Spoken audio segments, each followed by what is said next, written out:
Всем привет! Поговорим о сложности контента сезон мастерства. Да, мы с вами видели новые тактики боссов огненных недр, мы с вами тестировали обновленную Аниксию и даже имели честь победить ее первыми. И казалось бы, ничего так, определенно сложности добавили. Будет над чем повайпаться тихими зимними вечерами. Я вам хочу сказать так. Не все так просто, как кажется с первого взгляда. Blizzard обещали сделать боссов интересными. Да, тут я не имею претензий, мне понравились новые тактики рейдов первой фазы. Но стала ли первая фаза сезона мастерства сложнее относительно оригинальной классики 2019? Нет. И мы с вами сейчас выясним почему. Но прежде я хочу вам сказать, что если у вас будет постоянная нехватка золота, исправить ситуацию поможет elfmoney.net.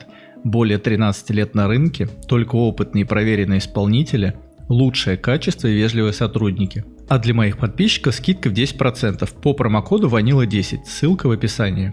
Итак, Blizzard опубликовали второе, заключительное обращение к игрокам и ответили на некоторые вопросы по сезону мастерства. И исходя из данного поста следует, что первая фаза сезона мастерства будет значительно отличаться от первой фазы стандартной ванилы. Связано это с тем, что для игроков преждевременно откроется контент будущих фаз. В первой фазе будут доступны поля боя, причем все три. Не как это было изначально в 2019-го, сперва кровавая резня в открытом мире, а затем ВСГ с Арати, а потом Альтерак. PvP-контент мы получим сразу и в полном объеме. И следовательно в первой фазе есть возможность получить шмот за репутацию с PvP-фракциями. Для миликов это кольца с Альтерака, для кастеров топовые оффхенды оттуда же. Учитывая, как быстро качается репа с Альтерака, спустя пару недель уже большинство будут иметь эти вещи, а вары с ретриками будут бегать с альтерачными мейсами. Кроме этого, Близы сообщили, что не будут тянуть с открытием забытого города. Дермаул станет доступен с первой фазы. Уже как бы нет смысла восстанавливать экспириенс прошлых лет и затягивать выход контента. И в открытии забытого города, нет ничего плохого. Но мы с вами понимаем, что игроки пойдут в МК уже не зелеными бичами, а с более-менее топовым пререйдом, по качеству не хуже некоторых эпических вещей. И Кельсерар. Конечно же, куда без него. Раз будет открыт забытый город, значит будут доступны и книжки из него. Разбойнички получат свою триню на 2 хита, друиды великолепный аксессуар на бонус к хилу, а вары – Кельсерар. Причем не видится картина, что этот танковский меч будет использоваться не только по прямому назначению. Помните, что мы видели на бете? Все фурики поголовно бегали с этой зеленой лопатой. Несмотря на то, что этот меч не обладает ДД статами, сам по себе в плане урона он неплох.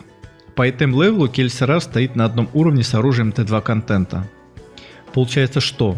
В одну лапу Кель, в другую песню Мираха. И в топку фарм Далрендов. Это удовольствие будет актуально, разве что для рок. Хотя, и в этом случае могу предположить, что легко доступный альтарачный даггер в паре с ножичком с принца СДМ будут куда более привлекательны. И в моду войдут комбат-даггерщики. Я помню, как роги-даггерщики отжигали на первой фазе в 2019, так что почему нет? Для рок все складывается вообще идеально. Кто бы мог подумать, что со старта они смогут сделать себе Т-05. Да, вот еще одна особенность первой фазы сезона мастерства. Цепочка заданий на Т-05 будет доступна сразу с первой фазы. Вы понимаете? Шмотки из 4-й фазы в первой. На самом деле я положительно отношусь к такому решению Близов. Т-05 неплохой сет для определенных классов, но как бы там ни было, это все равно шмот на уровне пререйда. Тянуть с ним до открытия анкеража нет никакого смысла. К моменту открытия врат он уже становится неактуальным. В 4-й фазе, даже если присоединятся новые игроки, для них будет доступен Зульгуруб, АКУ-20. К чему им эти качели со сбором Т-05? Совсем другое дело первая фаза, которая вдобавок продлится пару месяцев. В условиях дефицита шмота сбор Т-05 неплохая альтернатива. И игрокам есть чем заняться. Какой-никакой дополнительный контент. Я бы, например, на варе заморочился с апгрейдом честа вместо фарма арены в БРТ. В итоге что мы имеем? Сложность рейдов повышена, но и уровень эквипа игроков тоже. Причем значительно. Добавьте к этому еще и ускоренный ранкинг на БГ. Об этом я, кстати, забыл упомянуть. Blizzard планирует ускорить PvP прогресс в 2 раза. Если раньше для того, чтобы получить R14 пушки требовалось 2 месяца, то в сезоне мастерства можно уложиться за месяц. Амбициозные гильдии, сделавшие заявку на топ своего сервера, конечно же, нафармят ранги в первый месяц. Да, будет интересно, но я уже предрекаю крики отцов Варкрафта, что им все это легко. Мы уже все это проходили раньше, когда недовольные игроки приводили в пример пиратские сервера с прогрессом шмота. Что вот, мол, классно же было одеваться в зелень и вайпаться на боссах с накрученным хп и уроном. Ну, возможно, кому-то такая игра нравилась, я не буду утверждать обратное. Но кроме этого, практика показывает, что большинству игроков это не так уж и нужно. 2-3 недели дрочева на классике без контента, и сервера загнутся быстрее, чем успеет провести все свои фазы. Blizzard это понимают и делают игру динамичной, быстрой и удобной для более-менее активных игроков, ну, чтобы у них не было времени заскучать. Но в то же время абсолютно несложную.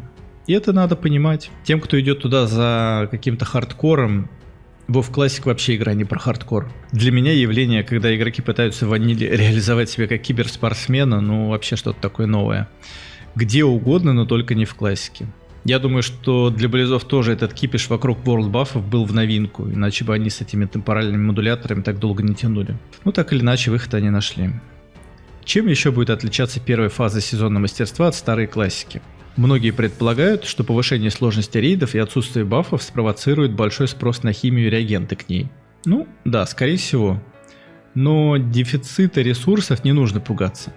Добыча ресурсов будет также ускорена вместе со всеми остальными аспектами сезона мастерства. Даже если вы будете ограничены во времени и не сможете уделять пару часов в день на фарм, скорее всего цены на химию будут невысокими. Blizzard и до этого увеличивали объемы добычи черных лотосов на старых серверах, добавив скорость респа и больше мест для спавна. Теперь же эти изменения затронут все ресурсы в целом. Может быть, даже цена на трансмут арканита будет гораздо выше относительно самого чародейского кристалла. Ну, хотя если брать курс на ускорение, то ускорять нужно все, в том числе и кулдауны на трансмут и крафт луноткани.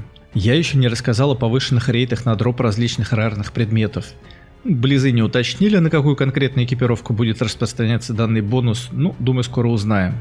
Конкретно по Ходжу было сказано, что мы изменим шанс дропа и корректируем место выпадения этой великолепной трини.